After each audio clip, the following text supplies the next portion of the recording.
Hello mga kamare, tara samahan niyo ako sa ganap ko today.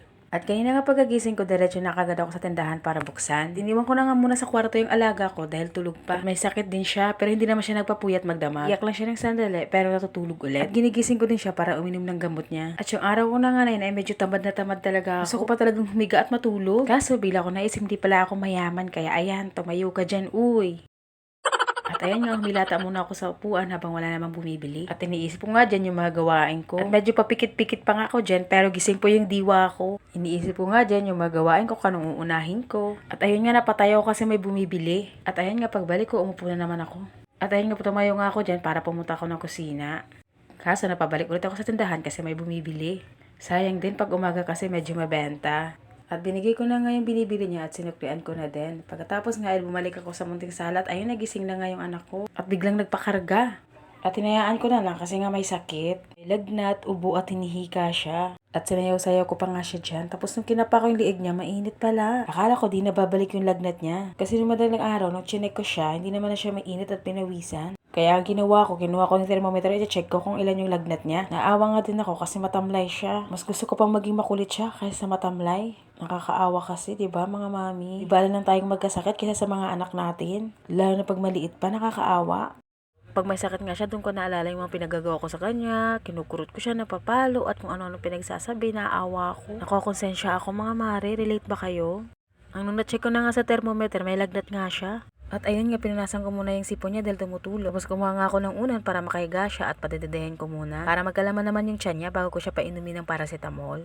At padaan-daan nga ako dyan dahil bumibili, pumunta muna ako sa tindahan. Inaantay ko lang siya na matapos magdede, then painumin ko na siya ng paracetamol.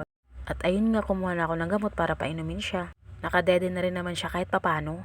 At natutuwa nga din ako sa kanya kasi kapag may sakit siya, hindi siya mahirap painumin ng gamot. Kahit nung baby pa siya, pag pinapainom siya ng gamot, hindi talaga siya mahirap. Yung vitamins patuloy, ayaw na ayaw niya nun. Siguro kasi sa sobrang tamis. At ngayong malaki na siya, hindi na siya masyado iyakan pag nagkakasakit. Unlike nung baby pa siya, grabe, napakaiyakan yan. Puyat ako talaga magdamag.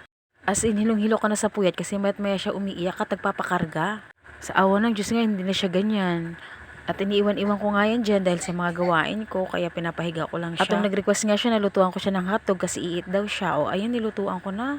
Para naman kahit papano magkalaman yung sikmura niya. Kasi nung baby pa din siya, nung ganyan, hindi talaga siya nagdedede, hindi kumakain pag nagkakasakit. Buti-buti na nga ngayon, hindi na siya ganyan. At konting kanin nga lang ang silando ko dyan kasi baka hindi naman niya maubos. Para sa akin, okay lang kahit konti lang kakain niya, at least kumain. Kasi kasanayan talaga sa may mga batang may sakit, kahit nga matanda, pag may sakit tayo, wala tayong ganang kumain, di ba mga mi?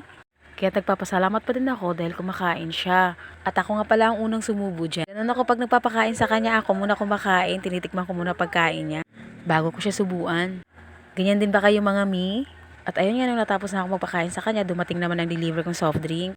At umuulan pa nga dyan, at nabasa sa ulan yung nagde-deliver sa akin, nakakaawa naman. At humingi pa nga siya ng plastic sa akin dyan dahil ibabalot niya raw yung cellphone niya kasi mababasa daw. At ayun nga, pinapasok ko na yung mga soft drinks kasi baka mawala sa labas. Dito kasi sa amin, makalingat ka lang ng konti, may mawawala. Akala mo magic? At naglagay nga lang ako ng iilan dyan sa ref para lumamig. Kasi nga di ko pa maasikaso yan sa ngayon dahil may sakit nga yung isa. Kaya tinambak ko muna dyan sa gilid. Di ko kasi kayang ipagsasabay-sabay dahil yung isa inaalala ko din yung bata. Dapat nga pupunasan ko pa yan lahat-lahat. Para ilalagay na lang sa ref diretso. Yun lang mga mare, salamat sa panunood.